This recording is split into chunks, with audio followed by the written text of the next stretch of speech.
Games ఆపేసి చదువుకో అంటే ఏ విద్యార్థి వినడు. ఆటల పట్ల ఆ వయసులో సహజంగా ఉండే ఆసక్తి అలాంటిది మరి. అయితే ఆడుతున్న ఆటలే వాళ్ళ మనసుల్ని పాడు చేస్తే, విద్యార్థి దశలోని విలువైన సమయం కాస్త వినోదానికే ఖర్చయిపోతే, ఆటల మీద ఇష్టం ఎడిక్షన్గా మారి ఎడ్యుకేషన్ దెబ్బతింటే రేపు వాళ్ళ జీవితాలు ప్రమాదంలో పడతాయి. అందుకే పేరెంట్స్ చేయలేని పనిని ఇప్పుడు ప్రభుత్వమే తీసుకుంటోంది. ఆన్లైన్ గేమ్స్పై ఆంక్షలు పెడుతోంది. ఇకపైన పిల్లలు ఆన్లైన్ గేమ్స్ ఇంతసేపు మాత్రమే ఆడుకోవాలి అంటూ నియమావళి రాబోతోంది. గేమ్ పర్మిషన్స్ విషయంలో కూడా నియంత్రణలు వస్తాయి. ఎథిక్స్ ఉన్న గేమ్స్కే అనుమతులు లభిస్తాయి. సరే, ఇవన్నీ మంచి నిర్ణయాలే, కానీ ప్రాక్టికల్గా పనిచేస్తాయా? పిల్లల భవిష్యత్తుని బాగు చేస్తాయా? అదే తెలుసుకుందాం.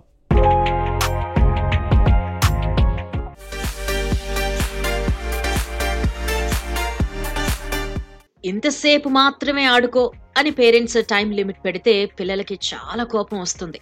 కానీ పేరెంట్స్ అలా పరిమితి పెట్టేది పిల్లల మంచి కోసమే. మనం ఈ రోజు వినోదించటం ముఖ్యమా, రేపటి మన భవిష్యత్తు బాగుండడం ముఖ్యమా అంటే భవిష్యత్తు బాగుండడమే ముఖ్యం అని సింపుల్ గా అనేస్తాం. అనేయటం సులువే, కానీ ప్రాక్టికల్ గా చూస్తే కష్టం. వినోదం విషయంలో రూల్స్ పెడితే ఎవరికైనా విసుగు కలుగుతుంది. అవును మరి, రేపటి పేరు చెప్పి ఈ రోజున్న స్వేచ్ఛని కంట్రోల్ చేసేస్తాను అంటే బాధ కలగడం సహజం కదా. పిల్లలకైనా పెద్దలకైనా వినోదం విషయంలో స్వేచ్ఛ ఉండాలి, కానీ అది అతి కాకూడదు. కొన్ని వినోదాలు జీవితానికి ప్రమాదం కలిగిస్తాయి. వినోదం కంటే భవిష్యత్ ఇంపార్టెంట్, కానీ వినోదం అనేది లేకపోతే జీవితానికి విలువే ఉండదు. అందుకే పిల్లల గేమ్స్ నియంత్రణ విషయంలో ఆచితూచి అడుగులు వేయాల్సి ఉంది. గేమింగ్ అనేది ఇప్పుడు ప్రపంచంలోనే అతిపెద్ద వినోదాల్లో ఒకటి.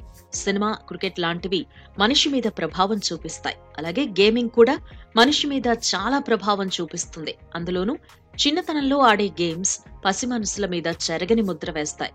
గేమ్స్ లో ఉండే ఎలిమెంట్స్, అక్కడ చేసే యాక్షన్స్ తెలియకుండానే వాళ్ల సబ్ కాన్షియస్ మైండ్ మీద ప్రభావం చూపుతాయి.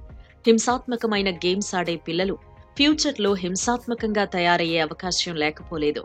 గేమ్ అనేది ఆడేవాళ్లలో గెలవాలన్న ఉత్సాహం కలిగిస్తుంది. అది మంచిదే, కానీ నేను గెలిచే తీరాలి అనే తాపత్రయంలో నైతికమైన విలువల్ని మాత్రం వదిలేయకూడదు.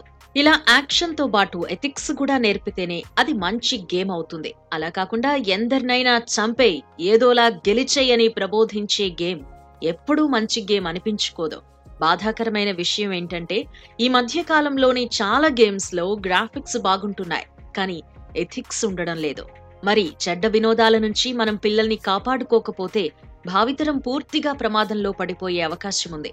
అందుకే బెటర్ ప్రపంచాన్ని, బెటర్ ఫ్యూచర్ ని కోరుకునే వాళ్లందరూ పిల్లల గేమింగ్ విషయంలో కొన్ని నియంత్రణలు తప్పనిసరిగా ఉండేలా చూసుకోవాలి. తల్లిదండ్రులు పిల్లలకి విధించే నియమాలు కఠినంగా అనిపిస్తాయి, కానీ వారి భవిష్యత్తు కోసమే తల్లిదండ్రులు అలా రూల్స్ పెట్టాల్సి వస్తూ ఉంటుంది.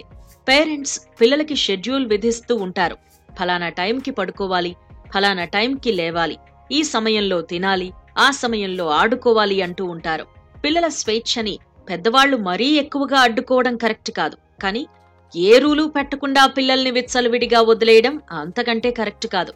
ఈ కాలంలో పిల్లల తిండి, నిద్ర, మాటలు, ప్రవర్తన ఇలాంటి విషయాల్లో మాత్రమే కాదు, గేమింగ్ విషయంలో కూడా నియమాలు చాలా అవసరం.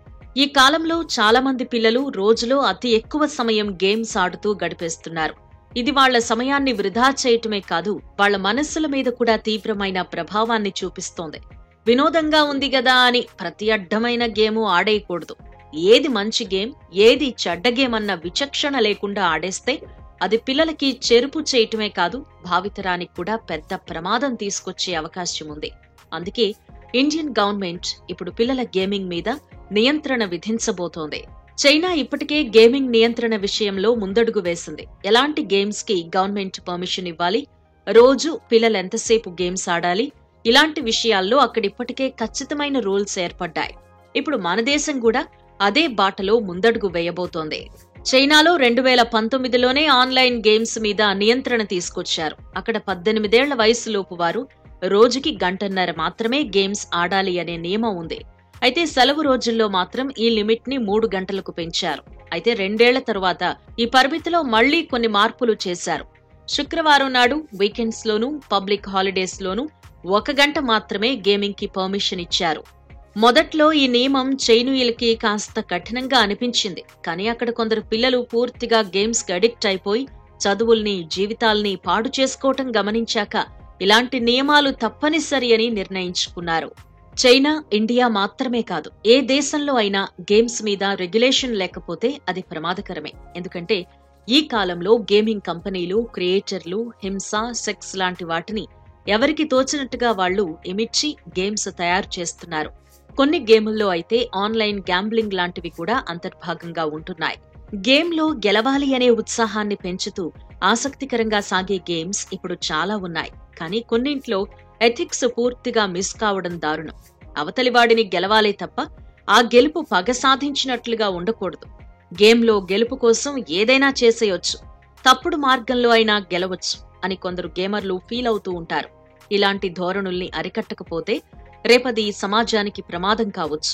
ఒక గేమ్లో విచక్షణ లేకుండా క్యారెక్టర్లన్నింటినీ చంపుకుంటూ పోయేవాడు రేపు సమాజంలో తోటి మనుషుల మీద కూడా హింసాత్మక ప్రవృత్తినే కలిగుండే అవకాశం లేకపోలేదు. అయితే గేమ్ వేరు, జీవితం వేరు. ఏది నిజం, ఏది కాదు అన్న విషయంలో ఈ కాలం పిల్లలకి అవగాహన ఉంది. అయినప్పటికీ గేమ్స్ అనేవి మనకి తెలియకుండానే సబ్ కాన్షియస్ మైండ్ మీద ప్రభావం చూపిస్తాయి. ఉదాహరణకి ఎక్కువసేపు రేసింగ్ గేమ్ ఆడి ఆ తర్వాత డ్రైవ్ చేస్తే యాక్సిడెంట్స్ జరిగే అవకాశం చాలా ఎక్కువగా ఉందని ఒక పరిశోధనలో తేలింది. రేసింగ్ గేమ్ అయితే ఎదురుగా వచ్చే వాహనాన్ని గుద్దినా ప్రాబ్లం లేదు, అది గేమ్ కాబట్టి కొత్తగా మరొక లైఫ్ వస్తుంది. కానీ నిజ జీవితంలో ప్రాణాలు పోతే అలా కొత్త లైఫ్ ఏదీ రాదు కదా. పరిమితికి మించి ఎక్కువ సమయం పాటు రేసింగ్ గేమ్స్ ఆడితే మైండ్ గందరగోళానికి గురవుతుంది. నిజంగా రోడ్డు మీద డ్రైవ్ చేసేటప్పుడు కూడా అది కూడా ఒక వర్చువల్ గేమ్ లాగే అనిపించి యాక్సిడెంట్స్ చేసే అవకాశం ఉంటుంది. అసలు ఎక్కువసేపు గేమ్స్ ఆడితే శరీర ఆరోగ్యం మీదే కాదు, మానసిక ఆరోగ్యం మీద కూడా ప్రభావం చూపిస్తుంది. ముఖ్యంగా చిన్న వయస్సు పిల్లలు తామాడే గేమ్స్ లో ఉండే ఎలిమెంట్స్ ఆధారంగా తమ వ్యక్తిత్వాన్ని, మనస్తత్వాన్ని బిల్డ్ చేసుకుంటూ ఉంటారు. దీన్ని ఎక్స్పర్ట్స్ గమనించారు. అందువల్ల పిల్లలు గేమ్స్ ఆడే టైమ్స్ మీద ఖచ్చితంగా నియంత్రణ విధించాల్సిన అవసరం ఉందని చైనీస్ ప్రభుత్వం ఫీల్ అయింది. ఇప్పుడు ఇండియాలో కూడా దాదాపు అలాంటి నియంత్రణే విధించబోతోంది. నియంత్రణలు, నిబంధనలు సరే, నిజమెలా తెలుస్తుంది? గేమ్ కి టైం పరిమితి పెట్టారే అనుకుందాం. ఒక పిల్లవాడు ఆ పరిమితిని బట్టి అంత సమయం మాత్రమే గేమ్ ఆడాడా, లేక పరిమితికి మించి ఎక్కువసేపు గేమింగ్ లో గడిపాడా? ఇదెలా తెలుస్తుంది? ఎలా అంటే గేమ్ సర్వర్ల ద్వారా తెలిసిపోతుంది. జనరల్ గా ఇప్పుడు చాలా మంది ఆడే గేమ్స్ కొలాబరేటివ్ గేమ్సే. ఎక్కడెక్కడో ఉన్న వాళ్లతో ఆన్లైన్ లో కలిసి ఆడుకోవచ్చు. ఈ కొలాబరేటివ్ గేమ్స్ లో ప్రతి గేమర్ తాలూకు యాక్షన్స్ గేమ్ సర్వర్ ద్వారా నడుస్తూ ఉంటాయి. అందువల్ల ఒక గేమర్ ఫలానా ఐడితో ఫలానా ఐపీ ద్వారా గేమింగ్ నెట్వర్క్ లోకి లాగిన్ అయితే అతనెంతసేపు గేమ్ ఆడాడు అన్నది తెలుసుకోవటం పెద్ద కష్టం కాదు. ఆ విధంగా ఒక కుర్రవాడు పరిమితికి మించి గేమ్స్ ఆడుతున్నాడా లేదా అన్నది తెలుసుకోవచ్చు. సరే, అనుమతించిన దానికంటే ఒక పిల్లవాడు ఎక్కువ టైం ఆడాడనుకుందాం. అదో పెద్ద నేరమా? దానికి శిక్షలుంటాయా? అలాంటిదేమీ ఉండదు. నిజానికి ఈ నియంత్రణలు చిన్న నియమాలు మాత్రమే. తల్లిదండ్రులు పిల్లల క్షేమం కోరి ఆహారం, నిద్ర విషయంలో నియమాలు విధించినట్టే ప్రభుత్వం కూడా తన దేశ భావి పౌరులు క్షేమంగా ఉండాలి అన్న ఉద్దేశంతో ఏర్పాటు చేసుకున్న నియమాలివి. పరిమితికి మించి ఆన్లైన్ గేమ్ ఆడినంత మాత్రాన ఎవరూ నేరం చేసినట్టు కాదు. ఈ గేమ్ సమయ నియంత్రణ అన్నది పిల్లల్ని శిక్షించటానికి కాదు, క్రమశిక్షణ అలవాటు చేయటానికి అంతే. అయితే పిల్లలు ఆ టైం లిమిట్ పాటించేలా ఎలా చేస్తారు అంటే, గేమింగ్ కంపెనీల సర్వర్లలో లాగిన్ అయిన పిల్లలు ఆ తర్వాత ఎంత టైం ఆడారు అన్నది గుర్తిస్తారు. అనుమతించిన టైం అయిపోగానే ఆటోమేటిక్ గా లాగ్ ఆఫ్ చేసేస్తారు. మళ్లీ లాగిన్ కావడానికి మర్నాడు మాత్రమే అవకాశం ఉంటుంది. అయితే ఈ మధ్య కుర్రాళ్లు చాలా ఫాస్ట్ గా ఉంటున్నారు. ఒకవేళ కుర్రవాడు వేరే వేరే ఐడీలతో లాగిన్ కావచ్చు. అప్పుడు సిస్టమ్ ఐపీ ద్వారా కనుక్కుని బ్లాక్ చేస్తారు. మరి విపిఎన్ వాడితే దానికి మరో సొల్యూషన్ ఉండొచ్చు. ఏదేమైనా ఈ నియమం అనేది మన మంచి కోసమే అన్నది తెలుసుకోవాలి. హెల్మెట్ పెట్టుకోమని పోలీసులు చెబుతారు. పెట్టుకోక యాక్సిడెంట్ కి గురైతే నష్టం మనకి అని గుర్తించాలి. ఆన్లైన్ గేమ్స్ లో పిల్లల యాక్టివిటీస్ గురించి టైం అయ్యాక లాగ్ ఆఫ్ చేసేయడం మంచిదే. అయితే దీంట్లో కొన్ని సమస్యలున్నాయని నిపుణులు అంటున్నారు. ఒక కుర్రవాడు ఎక్కడి నుంచి లాగిన్ అయ్యాడు, గేమ్ లో ఎంతసేపు ఉంటున్నాడు, ఎప్పుడు లాగ్ ఆఫ్ అయ్యాడు, ఇలాంటి వివరాలన్నీ గేమింగ్ సర్వర్లలో నోట్ అవ్వడం మంచిది కాదు. పైగా అది వ్యక్తి భద్రతకి, ప్రైవసీకి భంగం కలిగించడం కూడా అవుతుంది. అందులోనూ 18 సంవత్సరాల లోపు పిల్లల వివరాలు, వాళ్ళ ఆన్లైన్ గేమింగ్ టైమింగ్స్ ఇవన్నీ గేమింగ్ సర్వర్లో నోట్ కావడం క్షేమకరమైన విషయం కానే కాదు. ఏదేమైనా ఎలాంటి నియమాలు నియంత్రణ లేని ప్రస్తుత విధానం కంటే ఎంతో కొంత నియంత్రణలు విధించటమే బెటర్ అని ప్రభుత్వం భావిస్తోంది. పిల్లలు తమ చదువులు పాడు చేసుకుని గేమ్స్ కి అడిక్ట్ అయి శారీరక మానసిక సమస్యలు కొని తెచ్చుకోవటం తల్లిదండ్రులకు మాత్రం ఇష్టం ఉండదు కదా. కాబట్టి రేపు గవర్నమెంట్ పెట్టబోయే రూల్స్ సంగతి సరే, అసలు గేమింగ్ విషయంలో తల్లిదండ్రులే సహజంగా తమ పిల్లలకి నచ్చజెప్పాలి, వారిని నియంత్రణలో పెట్టాలి. అయితే రేపు తల్లిదండ్రులు పిల్లల్ని నియంత్రించలేకపోయినా ప్రాబ్లం లేదు. పిల్లలు ఆన్లైన్లో ఎక్కువసేపు ఆడడానికి అవకాశం ఉండదు. టెక్నికల్ గా లిమిట్స్ పెట్టి అనుకున్నది సాధించవచ్చు. అఫ్కోర్స్ ఎన్ని నియంత్రణలు పెట్టుకున్నా కొందరు పిల్లలు రకరకాల మార్గాల్లో బైపాస్ చేసి గేమ్ సర్వర్లో ప్రవేశించే ఛాన్స్ ఉంది. ఇచ్చిన సమయం కంటే ఎక్కువసేపు ఆడే అవకాశం ఉంది. అయితే ప్రభుత్వం విధించే నియమాలు మన మేలు కోసమే అన్నది పిల్లలు అర్థం చేసుకోవాలి. తల్లిదండ్రులు కూడా పిల్లల గేమింగ్ యాక్టివిటీస్ ని గమనిస్తూ ఉంటే భవిష్యత్తు బాగుంటుంది. మరో స్పష్టమైన విషయం ఏంటంటే, గేమింగ్ పరంగా ప్రభుత్వం పెట్టబోయే నియమాలన్నీ పేరుకి పిల్లలపైనే, కానీ నిజానికి ఆ రూల్స్ పెడుతున్నది గేమింగ్ సంస్థలపైన మాత్రమే. ప్రభుత్వం గేమింగ్ సంస్థలపైనే ఈ నియమావళి సంధించబోతోంది. ఇదిగో ఫలానా ఎథిక్స్ పాటిస్తేనే మీ గేమ్స్ అనుమతిస్తాం, రోజు ఇంతసేపు మాత్రమే మీ గేమ్ సర్వర్లు నడపాలి, పిల్లలు లాగిన్ అయ్యాక వాళ్ళని కేవలం ఇంతసేపు మాత్రమే ఆడనివ్వాలి అంటూ ఈ విధంగా గవర్నమెంట్ రూల్స్ పెట్టబోతోంది. అయితే సొంత లాభం గట్టిగా కోరుకుంటాయి గేమింగ్ సంస్థలు. వాటికి ప్రభుత్వ నియమాలు ఇబ్బంది కలిగించడం ఖాయం. అప్పుడు ఆ సంస్థలు ఏం చేస్తాయి? నిరసన తెలుపుతాయా, ప్రతిఘటిస్తాయా, అభ్యర్థిస్తాయా? గేమింగ్ సంస్థలు అభ్యర్థిస్తే ప్రభుత్వం తన పరిమితులు సడలిస్తుందా, లేకపోతే పిల్లల భవిష్యత్తే ముఖ్యమని గేమింగ్ రూల్స్ ని కఠినంగా అమలుపరుస్తుందా? చూద్దాం.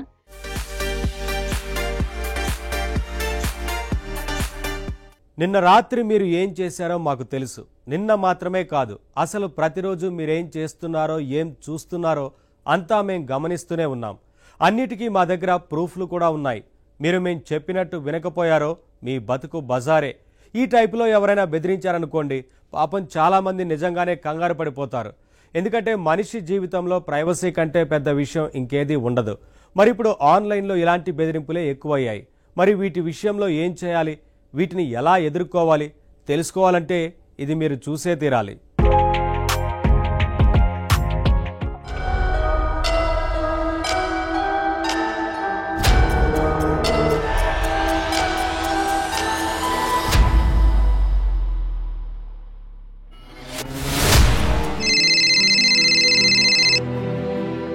హలో, టెక్ జనార్దన్ గారు మాట్లాడేది? అవునండి, నేనే.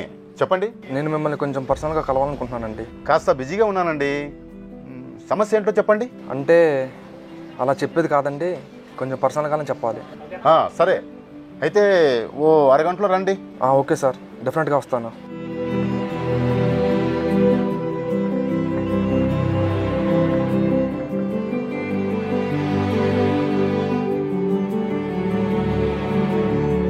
నమస్తే సార్. రండి, కూర్చోండి. ఏంటి ల్యాప్టాప్తో సహా వచ్చేసారు? ప్రాబ్లం మొత్తం ఇందులోనే ఉంది సార్. మీరు ఎవరికి రివీల్ చేయాలంటే నా ప్రాబ్లం చెప్తాను సార్. ఏమండి, డైలీ ఇక్కడికి ఎంతో మంది వాళ్ళ ప్రాబ్లమ్స్తో వస్తూ ఉంటారు. వాళ్ళంతా వాళ్ళ పర్సనల్ విషయాలు నాకు చెప్తూ ఉంటారు. అదే మేము కూడా లాయరు, డాక్టర్ లాంటి వాళ్ళమేనండి.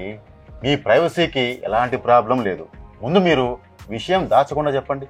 ఏం లేదు సార్, నన్ను కొందరు బెదిరిస్తున్నారు. ఫోన్ కాల్లోనా? కాదు సార్, ఈమెయిల్లో. ఇదిగో చూడండి. ఇదేనా మెయిల్? అవును సార్. అయితే మీ రహస్యాలన్నీ వాళ్ళకి తెలిసిపోయాయి, అవన్నీ బయట పెడతామంటున్నారు. అదేనా మీ భయం? అవునవును, మరి భయం కాకేంటి సార్? నేను ల్యాప్టాప్లో ప్రతిరోజు ఏం చేశానో అది మొత్తం అబ్జర్వ్ చేశానని చెప్తున్నారు సార్. అవునవును. అంతేకాదు సార్, నా ల్యాప్టాప్లో వెబ్కామ్తోనే నన్ను రికార్డ్ చేశానని చెప్తున్నారు సార్. అలా రికార్డ్ చేయడం సాధ్యమేనా సార్? పాసిబులే. అందుకే వెబ్కామ్ ఎప్పుడు ఆన్లో పెట్టుకోకూడదు. మనం ఏ జూమ్ కాలో మాట్లాడినప్పుడు తప్ప దాన్ని ఆఫ్ చేసే ఉంచాలి. మామూలు వెబ్కామ్ అయితే డిస్కనెక్ట్ చేస్తాం. ల్యాప్టాప్ వెబ్కామ్ ఫ్రేమ్లోనే ఉంటుంది కదా సార్, ఏం చేయాలి? దాని మీద స్టిక్కర్ వేయడం సేఫ్. వెబ్కామ్స్ హ్యాక్ చేసి మనకు తెలియకుండానే మనల్ని రికార్డ్ చేసే అవకాశం ఖచ్చితంగా ఉంది. ఈ మధ్యన ఒకళ్ళు టీవీలో ఉన్న వెబ్కామ్ని హ్యాక్ చేసి బెడ్రూమ్లో ఉన్న వాళ్ళను రికార్డ్ చేశారని ఓ టీవీలో న్యూస్ వచ్చింది, చూడలేదా? అవును సార్, నేను కూడా ఆ న్యూస్ చదివాను. మరి ఎందుకు జాగ్రత్త పడలేదు? ఏమండి, టీవీలోనూ పీసీలోనూ వెబ్కామ్ అయితే ఆన్లో ఉంటే ఇండికేటర్ లైట్ వెలుగుతుంది. ల్యాప్టాప్ వెబ్ క్యామ్స్లో కూడా ఇండికేటర్ లైట్స్ వస్తున్నాయండి. ఏమో సార్, ఇందులో ఇండికేటర్ లైట్ ఉందో లేదో చాలా కాలంగా వెలగట్లేదు. ఇండికేటర్ పాడైపోయి ఉండొచ్చులేండి. ఏదేమైనా వెబ్ క్యామ్ వాడినప్పుడు దానికి స్టిక్కర్ వేయడం ఎప్పుడూ సేఫే. ఇకపైన అలానే చేస్తానండి. ఆ ఈమెయిల్లో పేమెంట్ లింక్ చూడండి. చూశాను, బిట్కాయిన్ లింక్. ఇప్పుడు ఆ లింక్కి డబ్బులు కట్టమని అడుగుతున్నారు సార్. అవును, బిట్కాయిన్ రేట్ ప్రకారం చూస్తే 12 లక్షలు కట్టమంటున్నారు. కట్టకపోతే వాళ్ళు రికార్డ్ చేసిన నా వీడియోస్ మొత్తం బయట పెట్టేస్తానని చెప్తున్నారు సార్. అదే చాలా బెదిరిస్తున్నారండి. మొన్న మీరు ల్యాప్టాప్లో ఏ వెబ్సైట్లో చూసారో తెలుసు మాకు. అవన్నీ సోషల్ మీడియాలో మీ ఫ్రెండ్స్కి పంపిస్తూ ఉంటున్నారు సార్. అంతేకాదు, మొన్న రాత్రి మీరు కంప్యూటర్ ముందు ఏం చేశారో మాకు తెలుసు, ఆ వీడియోను కూడా మీ గ్రూప్లో పోస్ట్ చేస్తాం అని బెదిరిస్తున్నారు కదా. అవును సార్, అందుకే నాకు కంగారుగా ఉంది.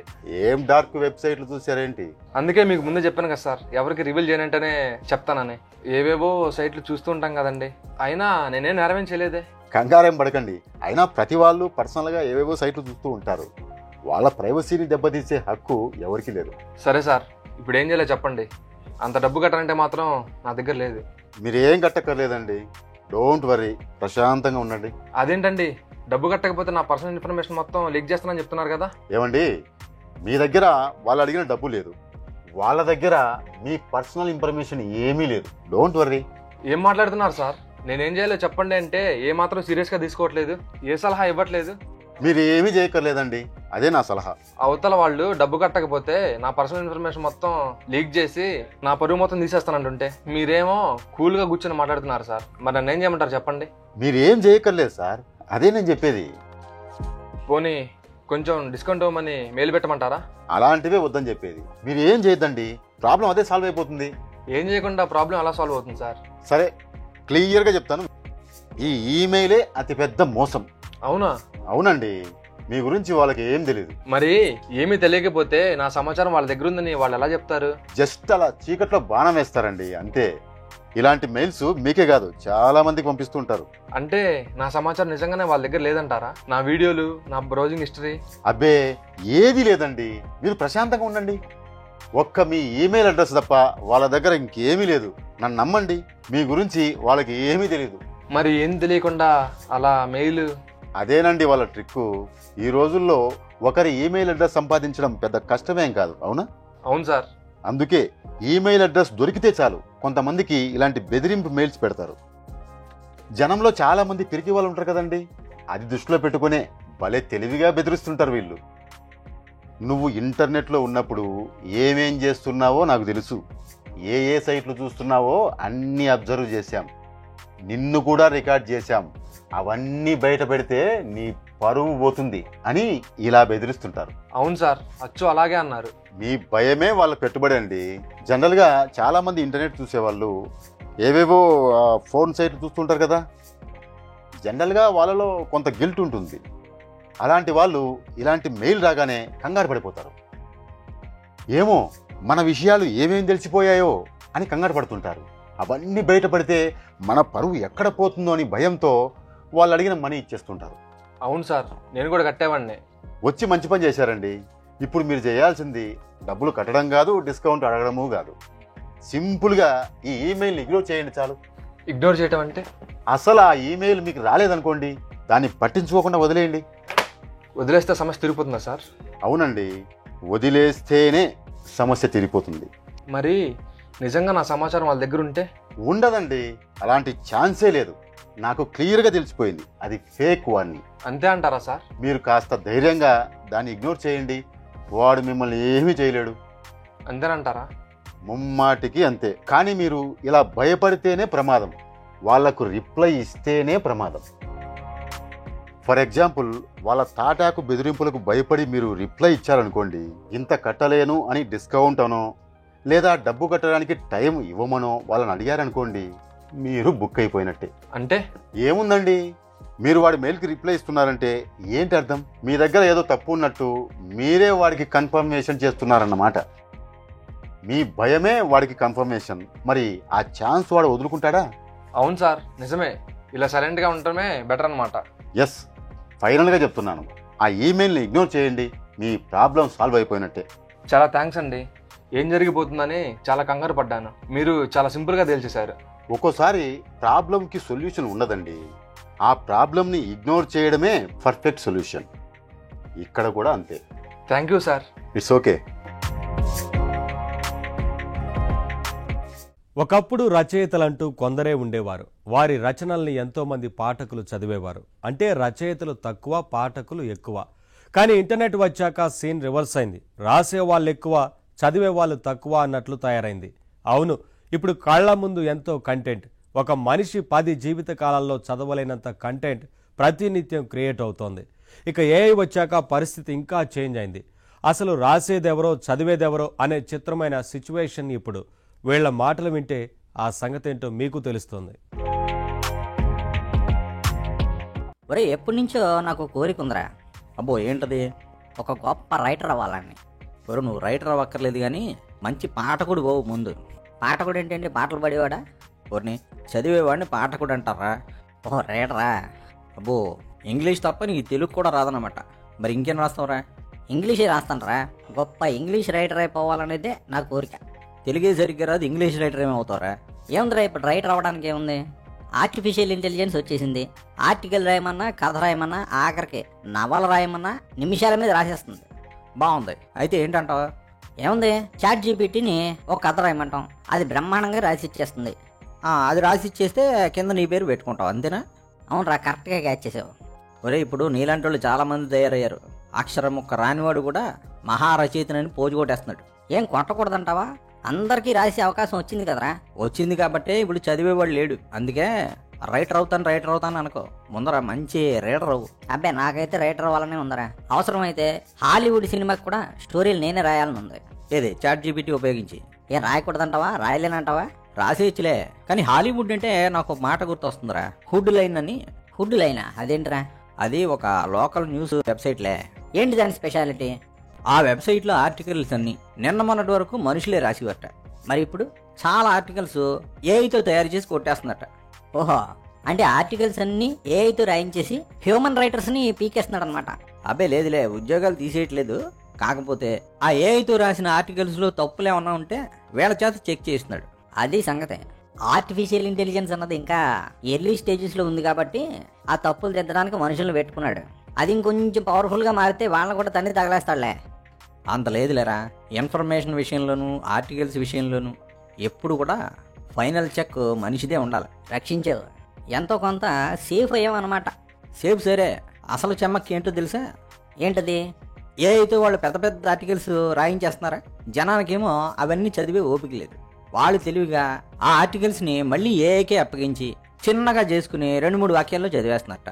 ఓర్ని, అంటే రాసేది ఆర్టిఫిషియల్ ఇంటెలిజెన్సే, ఆఖరికి చదివేది ఆర్టిఫిషియల్ ఇంటెలిజెన్స్ అనమాట. గొప్పగా తయారైంది ఆ సిచ్యుయేషన్. అందుకే అంటున్నాను, ఇప్పుడు కావాల్సింది రైటర్లు కాదు, చదివేవాళ్ళు కావాలి. నువ్వే రైటర్ అవ్వక్కర్లేదు, మంచి రీడర్ అవ్వు. అయితే ఓకే,